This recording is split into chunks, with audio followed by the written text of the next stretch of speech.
If you want to know why you keep experiencing the same old reality and problems, even though you're very clear on what it is you want to manifest, this video is going to show you the difference between trying to repair a current reality and manifesting a new one. Because those can feel like the same thing, but only one energy actually moves you forward into something new. And I made this video so that you don't end up wasting any of your precious time accidentally concentrating on the wrong thing.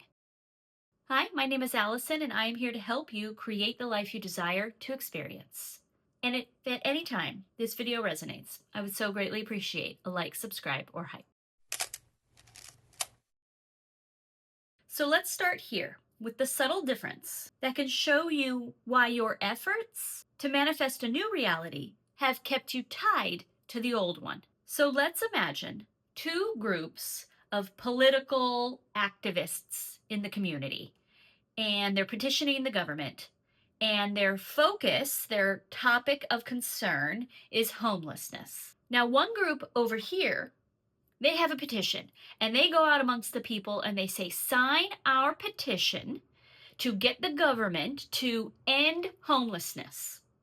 Their slogan is stop homelessness. Okay, that's group number one. Group number two also cares about the issue of homelessness, and they go out into the community and they ask you to sign a petition, and it says, help us build a job creation and training program. Now, both groups want the same result. Both want to create a reality where more people are housed and taken care of and not living on the streets. But I'm sure you can see right away the energy behind their intentions is very different. The first message is centered around the problem. Homelessness is still the central subject, and their focused intention is to make the unwanted condition disappear or change. Whereas the second group is organized and focused on creating a new reality.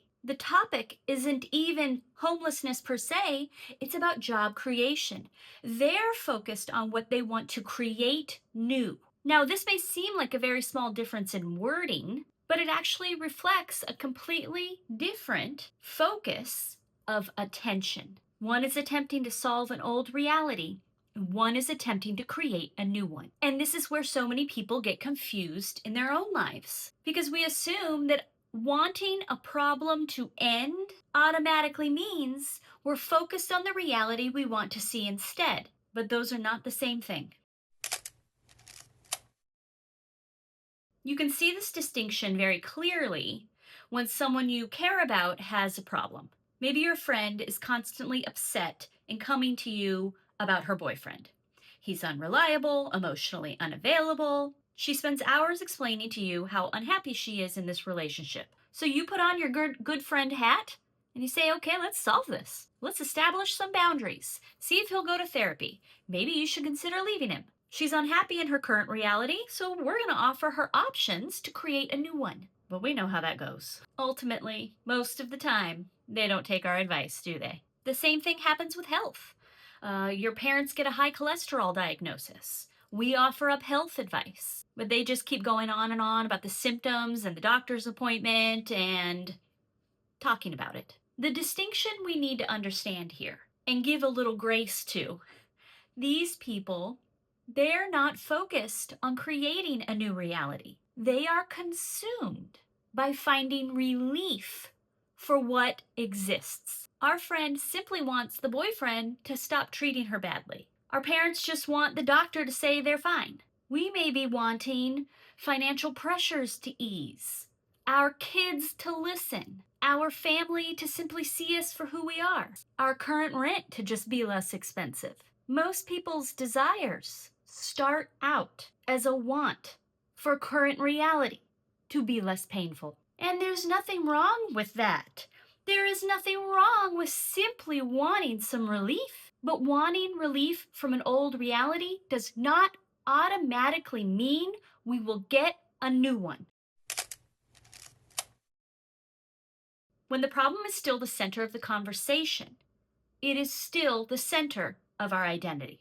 Our friend may be looking for solutions, but she is still identifying as the woman with a struggling relationship. Her intentions may be changing, but her identity is still wrapped up in the problem. Now, clearly, you are trying to be focused on someone who has a desire and is matching that. Then we need to become the type of person who is so focused on that the what is reality that is unwanted is no longer on the agenda, on the topic of conversation. It is no longer a main focal point. And to do that, let's do an exercise right now. Let's get down to it, pen to paper. Why not? Here are a couple of questions for you to do a little self-discovery and push through some old energy right now. Think about an area where you are trying to manifest something new, but keep running into the same kind of problems. And ask yourself, what am I still waiting for the old reality to give me? Maybe you're waiting for an apology, recognition, closure, fairness, proof that you're worth choosing. Maybe you're waiting for a current reality situation to be what you believe it can be, or to be what you thought it should be. Now, ask yourself, what would it mean if the old reality never gave you what you have been waiting for? Would it mean that you've wasted your time, that you've made the wrong choices, that what happened was unfair, that you will never get any closure, that you have to give it up without ever getting the ending you really wanted? We're human beings with feelings and expectations and perspectives, and they may not be based in anything solid. We may just have these ideas, and that's fine. That is fine. But get them out. Let's look at them.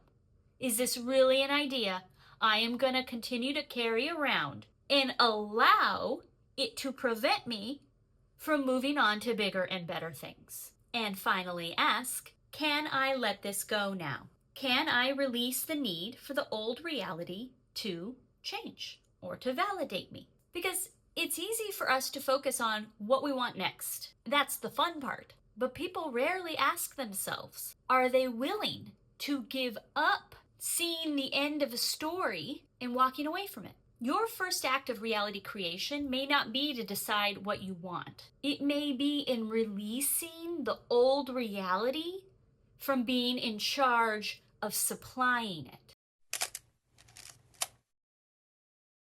Most people never stopped to ask themselves the questions we just asked. Most people decide what they want next, position themselves towards the outcome, and assume that means they've positioned themselves towards creating a new reality. The destination and focus may be new, but the old reality is still dictating the identity, the language the person is speaking. And we're going to go over that part right now so that you can identify how not to do it. And then we will ask ourselves 3 more questions so that we do clearly position ourselves towards our new reality without carrying our old one around with us. So let's think of it like this. Let's say you've had a friend and they took a trip to France and they came back and said, I had so much fun, but I really wish I could have spoken French and talked to everybody. And you think, oh yeah, okay, that sounds cool. I'd like to learn French. Let's learn French together. So you guys practice learning some phrases. And you go to practice with your friend. And you say in French, hello, how are you today?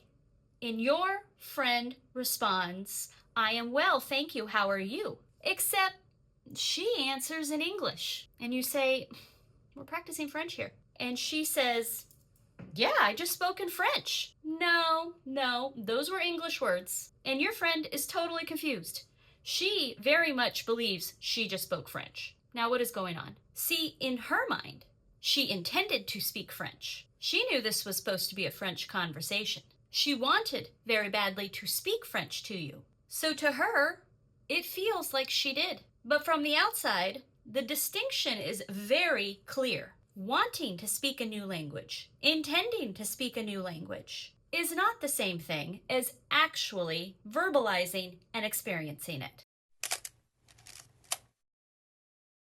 And this is exactly what happens to so many struggling manifestors who believe they are on their way to creating a new reality, simply because they have identified and intended towards a new desire. We know what we want.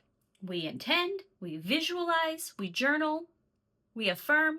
Because our intention is pointed towards something new, we assume the language of our consciousness must be new as well. But then we begin speaking in plain old English every time. The desire is new, the vocabulary is old. The language of our reality is revealed by what a person continually treats as true. At some point, the new reality, to be a match, has to go beyond just being an outcome we hope for. It has to be the language from which we live. Now we need to go one step further, because deciding that you want a new reality is still not the same thing as speaking the language. This is where we stop defining ourselves by what we are trying to end and begin orienting ourselves around what we are here to create. It's the difference between petitioning to end homelessness and beginning to build the reality where jobs and training and resources are readily available. So now, again, pen to paper, let's ask ourselves these reality creation oriented questions. First, what am I for now? What am I pro of? It's not what am I trying to fix, but what do I stand for? What kind of reality am I advocating for? Try to answer this without involving the problem at all. If the old reality did not need to be explained, what are we placing at the center instead? This question helps you stop creating in opposition to something, which continually pings the vibration and keeps it active. Instead, now we are beginning to create in devotion of something new. Next question. What would I be building if solving the old problem were no longer the assignment? Where would your attention go? What would you begin strengthening, supporting, choosing, making room for if your energy were no longer being used to manage the results of the same old reality? What would receive your time and attention? The idea of fixing homelessness, what does that even mean? Versus the idea of creating a job center. Well, we got to go look for land and a property to have it at.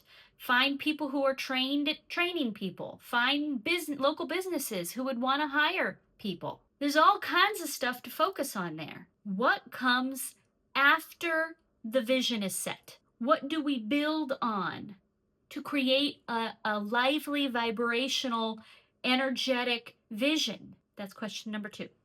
Final question. How would I describe my life if the new reality were the main subject? What would you talk about more? What would you expect to come next?